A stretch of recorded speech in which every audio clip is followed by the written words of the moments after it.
Kabisote, kabisote, kabisote. Isa sa masasarap na ternong ulam mga kabisote. Na-try mo na ba yung ganitong kombinasyon ng ulam? Tortang giniling at sinigang. Tara, samahan niyo ako. Ayan kabisote, meron tayo ditong salmon head. So, ginawa ko dito, nilagyan ko lang siya ng asin. Then binabad ko lang for mga 10 minutes. Gagawin natin, ipiprito natin siya ng malasado lang.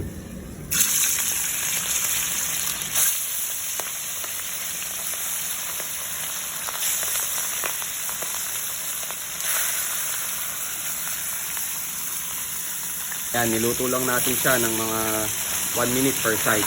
Pwede na natin i-set aside to mga kabisote. Yan yung pagkakaluto lang, okay na yan.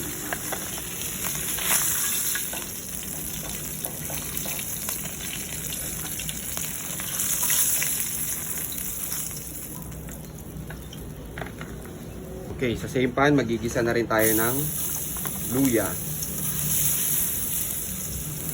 sibuyas, kamatis. At sabayin na natin mga kabisote. Lagay tayo ng miso paste. Yan, 2 kutsara yan mga kabisote. Ito yung original na Japan miso paste. Sabawan na natin mga kabisote.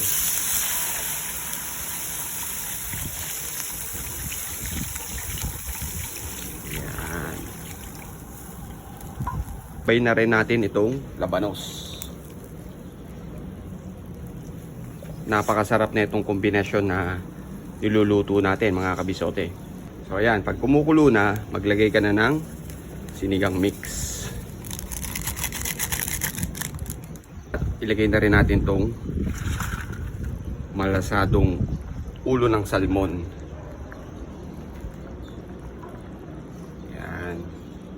So kung mapapansin niyo mga kabisote, hindi pa ako naglalagay ng pampalasang patis.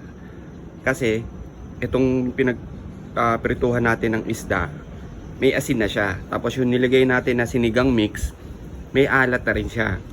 Ngayon, pagka nag-infuse na, hayaan muna natin yan ng mga about 2 minutes para yung flavor ng isda lumasa na dun sa sabaw. Tapos titikman natin. Ngayon, para malaman natin doon kung magdadagdag pa tayo ng konting alat or sakto na siya. Ganun yung diskarte na ginagawa natin mga kabisote para hindi rin maging maalat yung kakainin natin. Lagay na rin natin tong okra natin. Lapit ng maluto to mga kabisote. Then, ito na yung pang pinali natin. Kangkong tsaka yung siling panigang.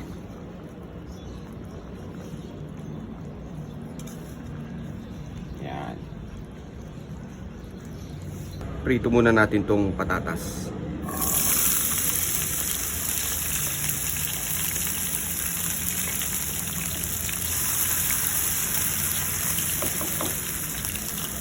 Pag na-prito na natin, set aside, then mag-isa na tayo ng bawang,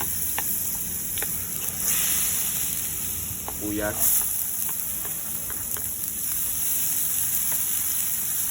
then kamatis. Kailangan lang natin durug-durugin itong kamatis natin. Lagyan na natin yung pork giniling natin. Okay, once na nagisa na natin maiging giniling, timpla na natin ng patis. Okay? At paminta syempre.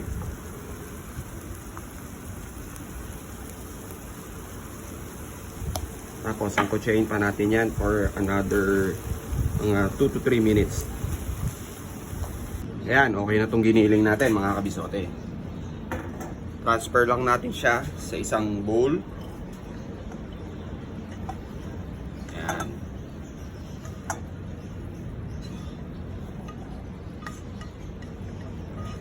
Okay. Then, lagyan natin ito pinurito natin na patatas. Tapos itlog mga kabisote. Mga 6 na pirasong itlog itong ilalagay natin.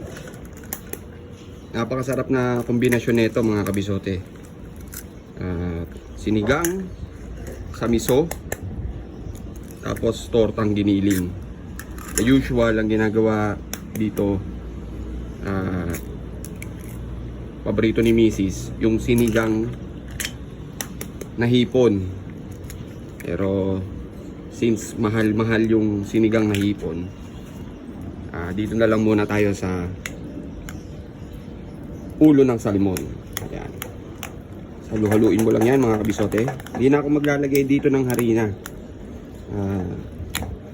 Yung egg na lang mismo magiging binder natin dito mga kabisote. Ayan, lutuin na natin tong giniling. Gawin natin dito.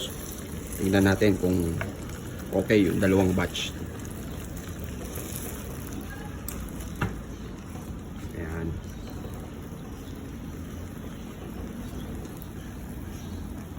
Dalawang batch yung gagawin natin mga kabisote. Takpan natin. The usual ang ginagawa namin dito, since wala akong nakuwang dahon ng saging, iluluto to sa dahon ng saging. So yung flavor ng saging kumakapit doon sa giniling. Kaya napakasarap niya mga kabisote. Tapos ipa-partner mo dito sa sinigang sa miso. Grabe, panalo yan mga kabisote, yung kombinasyon na yan. O ayan, meron na naman tayong isang masarap-sarap na ulam. Makakahigop-higop na naman tayo ng malasang sabaw mga kabisote. Sana matry ninyo itong turnong ulam na to mga kabisote. At mag-iwan ka na lang ng bakas doon sa comment section. Kung nagustuhan mo at nakatulong din sa iyo ang video na to, paki-follow, like and share mo na rin para makatulong din sa iba ang mga simpleng recipe ni Kabisote. Kaya, eto na. O, ano ba bang hinihintay mo Kabisote? Tara, kakain na!